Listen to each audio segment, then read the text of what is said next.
Halo semuanya, assalamualaikum, gimana kabarnya? Semoga kalian sehat-sehat saja. Kali ini saya akan mereview film Athena 2022, yang menceritakan tentang rusuhnya suatu negara yang disebabkan 4 orang bersaudara.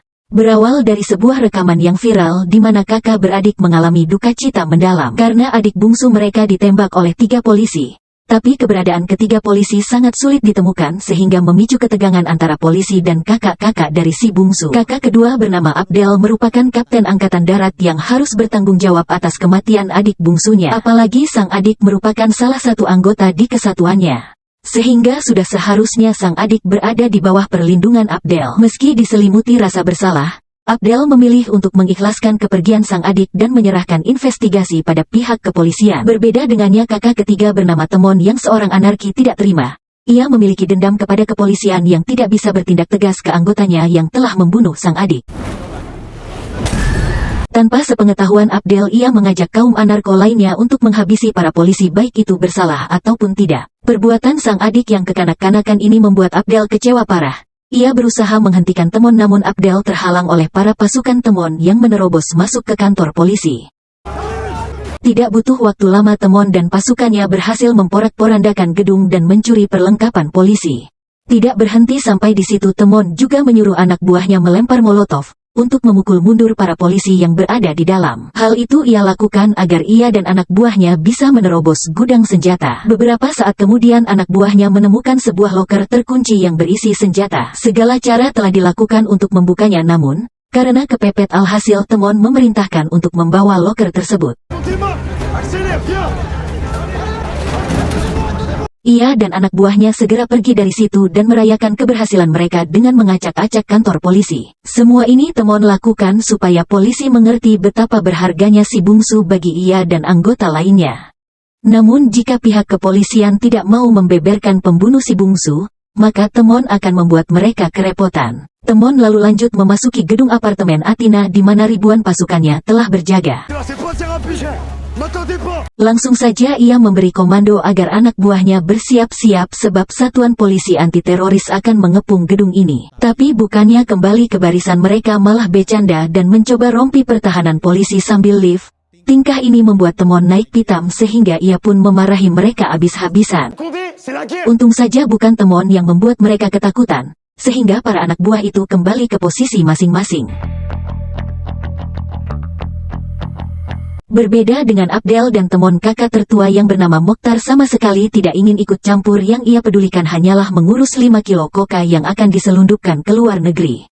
Rencananya diketahui oleh Abdel sehingga Mokhtar saling adu mulut dengan polisi korup supaya bisa menyelinap keluar dari Athena. Berhubung pasukan Temon sedang menggila di luar sana, polisi backingannya menunda rencana Mokhtar, alhasil dia terjebak di sini sampai waktu yang tidak ditentukan. Sementara Mokhtar sibuk memikirkan cara untuk kabur. Sementara keadaan di luar sana semakin brutal, sebab pihak Temon dan polisi sama-sama tidak mau ngalah. Mereka terus melepaskan serangan yang ecek-ecek seperti petasan yang ternyata tidak cukup untuk membuat polisi mundur.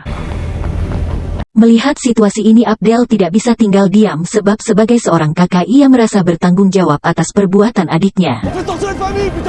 Oleh karena itu ia berdiskusi dengan para syekh untuk meminta saran agar kekacauan ini berhenti. Terlebih lagi masih banyak orang di dalam gedung yang akan menjadi kebrutalan Temon dan pasukannya. Para syekh pun menyarankan agar mengevakuasi para penghuni Athena yang tersisa. Abdel tentu setuju dengan saran itu dan ia berjanji akan membujuk Temon supaya keadaan lekas membaik. Jika rencana itu tidak berhasil, ia akan menggunakan cara kasar agar Temon berhenti membuat para penghuni Athena ketakutan. Setelah menyampaikan rencana itu, Abdel segera meminta bantuannya untuk mencari ahli bom yang terkenal di daerah ini. Kalau Temon menemukan ahli bom duluan maka situasi akan kacau. Sementara itu ia akan mencari Temon untuk memukul kepalanya nanti.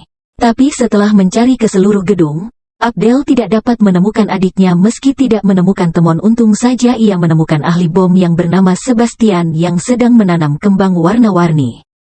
Orang ini tetap santai sambil mendengarkan lagu rock padahal di sekelilingnya sedang terjadi perang. Itu memang Sebastian berotak tenang namun mengidap keterbelakangan mental. Buru-buru Abdel mengamankan Sebastian di ruang playgroup dan meminta temannya untuk menjaga ruangan ini supaya ia tidak berkeliaran. Sehabis itu Abdel pergi dari ruangan dan menghadiri pemakaman adiknya di sana. Juga ia melihat Temon tertunduk berdoa dan menatap ke arahnya dengan penuh amarah. Karena ia masih menyalahkan Abdel atas kematian si bungsu, Abdel hanya menatap balik dan lebih memilih kenyataan pahit bahwa ia akan dibenci seumur hidup oleh Temon. Begitu pemakaman adik bungsu selesai, para penghuni buru-buru mengevakuasikan diri. Dalam kerumunan itu Abdel buru-buru mencari ibunya yang khawatir dengan keadaan anak-anaknya. Ia tidak tega melihat ibunya seperti itu, sehingga ia berjanji akan membawa Temon dan Mokhtar dengan selamat. Di sisi lain polisi dan penghuni Athena terlibat saling dorong yang berujung para polisi menyemprotkan gas air mata. Temon yang berada di atas gedung Temon menyuruh pasukannya untuk menjatuhkan loker ke arah polisi berkumpul untuk membuat mereka bubar. Tidak terima dengan itu polisi menembakkan bom asap ke arah Temon. Dengan tangan kosong Temon mengambil bom itu dan melemparkan bom asap itu kembali ke bawah. Perbuatannya yang barbar ini membuat tangannya melepuh sangat panas. Tidak lama kemudian Temon mendapatkan telepon dari ibunya agar ia berhati-hati. Seketika ia menyesali perbuatannya, tapi Temon tidak bisa berhenti untuk saat ini. Jika dibiarkan, kematian sang adik sampai kapanpun tidak akan mendapatkan keadilan. Ketika pada polisi membentuk formasi bertahan, Temon pun melemparkan senjata andalannya yaitu Molotov supaya mereka berpencar. Ledakan Molotov yang dahsyat menyebabkan para polisi berpencar sehingga salah satu anggota polisi yang bernama Jerome terpisah dengan teman-temannya. Ia berusaha mencari jalan keluar dari situ. Namun karena pasukan Temon sedang berkeliaran, alhasil ia mengurungkan niatnya. Supaya aman, Jerome pun mengganti pakaiannya agar terlihat seperti penghuni Athena. Sayangnya penyamaran ini tidak dapat mengecoh Temon dan para pasukan sehingga ia akhirnya tertangkap.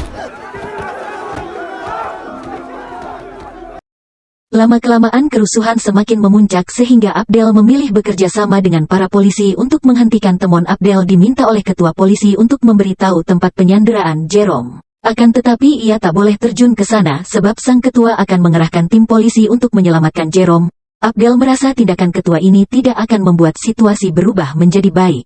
Alhasil ia nekat menerobos barikade polisi untuk mencari Temon. Di saat yang sama pasukan Temon sudah mulai kewalahan karena polisi terus berdatangan. Menurut kabar dari media, pelaku pembunuhan si bungsu bukanlah polisi tapi ekstremis yang ingin menghancurkan Prancis. Temon tidak peduli dengan itu sebab media hanya bisa menutup-nutupi isu.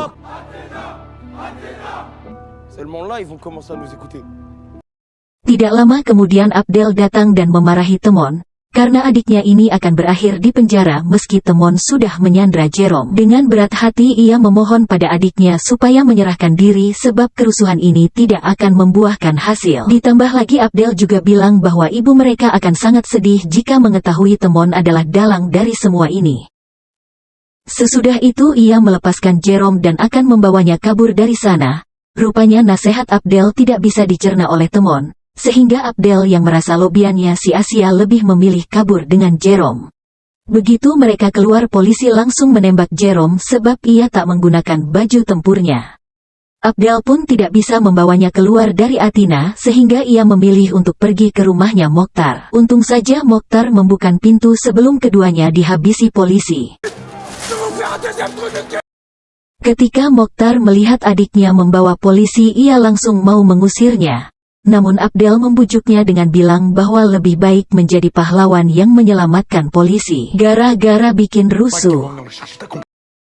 Mokhtar pun akhirnya luluh sehingga ia menelpon backingannya di polisi agar mengeluarkan mereka semua dari sini. Abdel! Tapi tiba-tiba saja dari luar terdengar suara Temon yang memaksa Abdel menyerahkan Jerome. Ia juga mengancam akan melemparkan Molotov jika Abdel tidak mau mengikuti keinginannya. Abdel tidak bisa tinggal diam untuk mencegah tindakannya yang sembrono. Ia berusaha untuk menghampiri Temon tapi upayanya gagal karena tidak bisa membuka pagar rumah Mokhtar yang sangat berat dan macet. Lama-kelamaan ia kehilangan kesabaran dan ketika mau melemparkan Molotovinya tiba-tiba ada yang menembak Temon. Api dari Molotov tersebut otomatis membuatnya terbakar hingga hangus. Abdel yang melihat kejadian itu dengan cepat memadamkan api dengan apar, namun ia terlambat sebab nyawa Temon sudah tidak tertolong.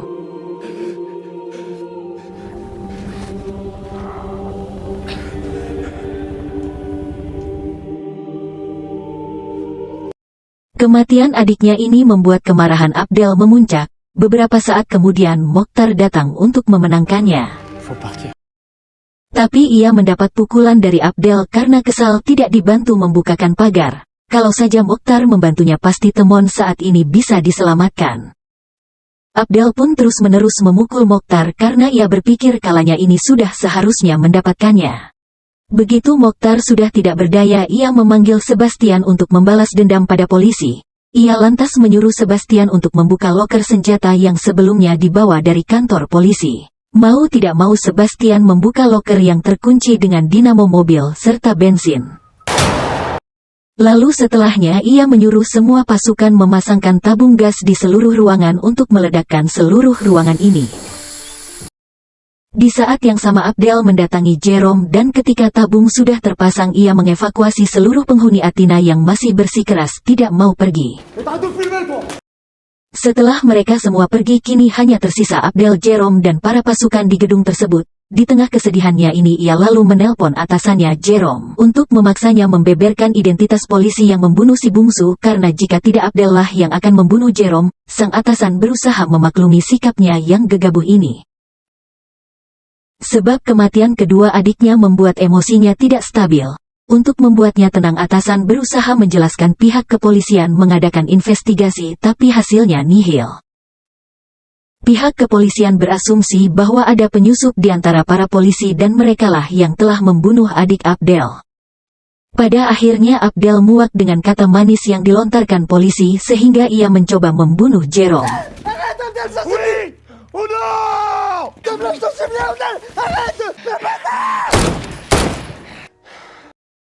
Namun hati nuraninya tidak mengizinkan. Alasannya berbuah demikian adalah karena ia tidak bisa membuat adiknya hidup kembali meski sudah membunuh Jerome. Kini ia harus menerima kenyataan pahit dan melepaskan kepergian Temon dan si adik bungsu. Beberapa saat kemudian beberapa pasukan Temon akhirnya abruk sebab para polisi berhasil meringkus mereka. Jerome yang tidak memakai atribut tidak dikenali oleh polisi sehingga ia turut dikumpulkan bersama pasukan Temon untuk dimintai pertanggungjawaban. Pada akhirnya Abdel tidak bisa membalaskan dendam siapapun ditambah lagi ia tidak sanggup menghadapi sang ibu. Setelah percaya dirinya bilang bahwa ia akan membawa adik-adiknya pulang dengan selamat.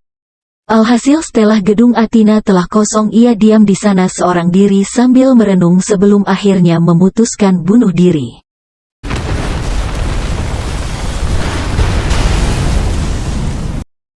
Dari keempat bersaudara kini hanya Mokhtar yang tersisa dan dirinya berhasil membawa 5 kilo koka dari Athena berkat bantuan polisi backingannya.